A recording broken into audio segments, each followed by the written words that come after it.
I met a gypsy. With the star stuff, like you were kind of able to see, I guess, really behind the scenes being on that program for a couple years, racing the 250 and then the 450. I think one of the coolest things or the biggest things that happened over there in the last couple of years is like they won the outdoor championship. They were already winning a bunch of lights titles. You give them a lights title.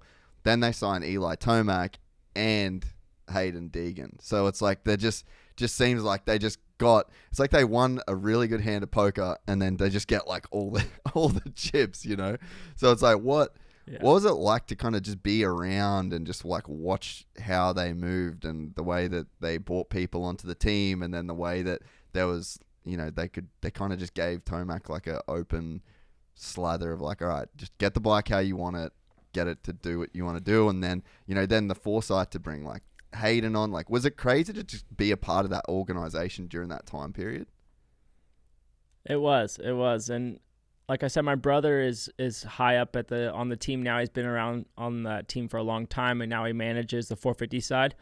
So I got to see the back end of the whole Eli thing, you know, of the negotiations and hear about that stuff. And it was cool, like, and then seeing him kind of like revive his career, even though he's been very dominant, like not revive his career, but revive like his love for the sport, you know, like before he was very like, he would go to the track and do his work and leave. And for a while there, like it was just almost like he was a robot, but it worked for him and so be it. But when he came to start, he was open to training with like, or doing motos with the Swanee crew, you know, and it was like, you seen him laughing and like enjoying it. And I was like, oh, that's a dangerous Eli. Like he's going to dominate. And look what he went and did, you know? And so, and then with Hayden, he came out and tested the bike.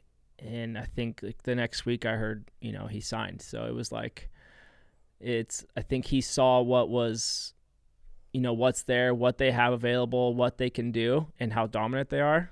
You know, it was a no-brainer. So obviously they can do a lot of stuff and get you comfortable on the bike, and you see it with Eli now. So nothing but respect for that whole team. Yeah, it's crazy what they've done, and it seems as well like there's always those like well-kept secrets in a sense on a team. Like PC had a motor guy that was insane for a period of time, and you know, you kind of like, you hear there's guys at Factory Connection, and there's guys that sort of like almost have secret sauce that they can like sprinkle, and it actually makes a difference. And I feel like Gilmore probably doesn't get, like his name probably doesn't get thrown around that much, but when you like talk to a bunch of people at Star and you just see how good the bikes are and how good they handle, and to take Yamaha that was like famously a piece of shit to the bike that has just like won everything, that it seems like that, you know, Gilmore and the suspension team there, like they have quite a big role to play in like not just Eli's success, but you know, like that whole team doing so well. And yeah, like it seems like people don't really talk about Ricky Gilmore that much. Yeah, no, he's a good guy. I used him.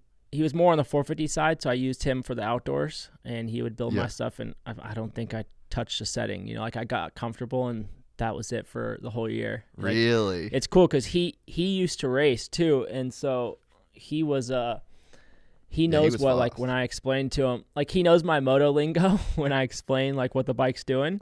You know, I'm not going to be like, hey, if I do 2 clicks, this is going to do this. Like I just explain it differently. Like, hey, it's getting super wallowy here and deflecting here, and he knows what that means, you know? So stuff like that. But I think every team kind of has that guy where you can kind of put your trust in, where with WP now I have Todd Brown, and he's like, I've known him for a long time. And he's kind of similar to where he knows that lingo. And but yeah, going back to Gilly, he's awesome. It's cool to be around. I know he's kind of Eli's right-hand man. And Eli puts, you know, a lot of trust in him.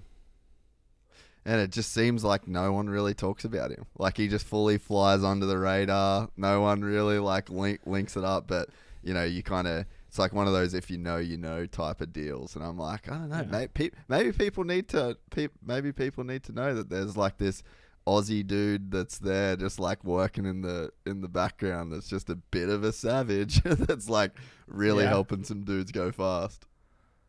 Yeah, and then I think that's probably the way he is. Like, he likes to be kind of off to the side and not in the spotlight, and that's just how he is. He's just a good dude, and he wants to help the guys he supports. So it's good to know him for sure.